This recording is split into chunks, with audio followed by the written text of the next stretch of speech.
You can become financially stable by making some intentional decisions starting today.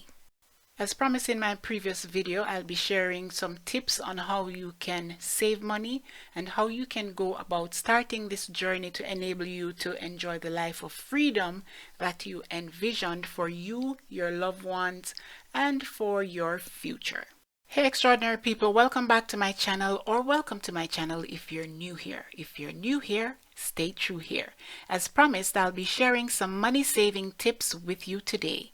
Without further ado, let's get straight into today's video. I'm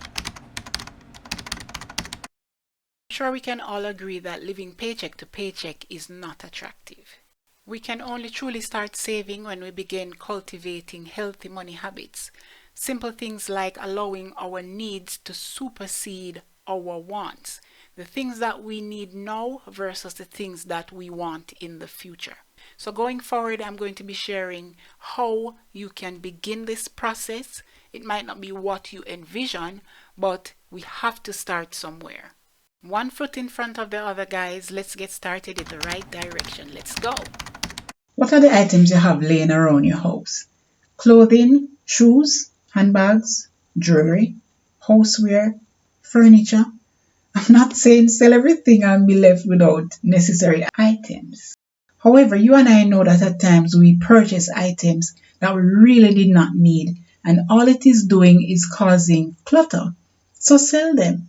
This money from the sales can prevent you from spending from your salary, or you can just set aside that money to take care of something else. You might even surprise yourself when you start looking and digging and taking out stuff. And listen, I'm not talking about that old blouse and it's so tired. We're not talking about that chippy furniture that you don't even want to put outside in your garage. Have a garage sale, right? Or a pop-up thrift sale. Just think about the end goal. This is necessary for the sake of securing a better financial future. Alright, so what if you find yourself with a little extra spending money? The goal now is not to just rush out and start spending, because previously we're talking about finding things in your possession that you can sell, not all things that you wouldn't want for yourself.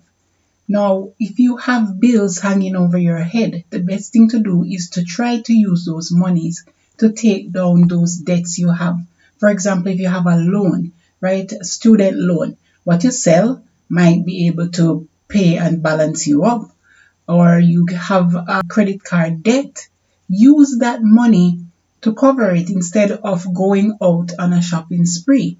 And if you're debt free, if you don't have any debts, the next best step is to try to channel that money into an emergency fund, or whatever you want to call it. That money that you set aside for a rainy day, put your extra money in that fund, right? Because the end goal right now is to balance up yourself and to save you some money. Next method is what I would refer to as an autopilot method. Now let me tell you what I mean. So say for example you're working and it's a case that you took out a loan and the bank basically set up something from your place of employment where the monies that you pay on a monthly basis or a weekly basis is done by salary deduction. You can communicate with your place of employment and have something set up through the bank where when every time your salary hits your banking institution, the money is taken out. The savings that I'm talking about can be automatically withdrawn every month. So let's say you plan to save 10% of your money.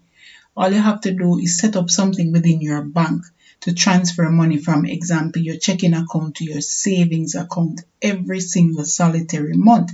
So you won't have to think that when you get your salary, you're going to have to manually deal with that for yourself. So just set up something like that and plan out how much you plan to save, and it automatically can be deducted from your salary. Now that we have just spoken about deductions from your salary, one of the most important ways in which you can save, and it should be done as early as possible, is to pay yourself first. And now you're going to say that No, you can't pay yourself first and it is difficult and all sorts of excuses. But further down the road, something might happen. An unexpected thing might happen and you don't have any monies available to take care of that. An illness, right? Or you may need to pay for a graduation and something falls short. So what you need to do and what you need to consider is to pay yourself first. Now, set up something again through your banking institution where automatically money is routed from your checking or your savings into an account where you are not going to touch. Now it's up to you to decide if you want to take out 10% out of your salary or 20%. You have an idea of what you're earning and what you can sacrifice. Yes, it is a sacrifice. And the earlier you start doing this, the earlier you will start seeing amazing results. And you're going to even surprise yourself to know that if you pay yourself first out of your gross income, I'm not talking about after the government get this and you take this to that and utilities or whatever. Budget yourself to take out a 10% or a 20%, between 10 to 20, 10, 15, 20, and do this consistently on a monthly basis. Discipline yourself to not touch that money because down the road, that money can also be used as a source of investment. Like I said before, the sooner you start this, the better. Sometimes you're in a situation where you're not really looking forward to any portion of pension at the end of the day. So you're going to have to set aside some money, discipline yourself, and start right now. In a NMC's world, extraordinary people, people from around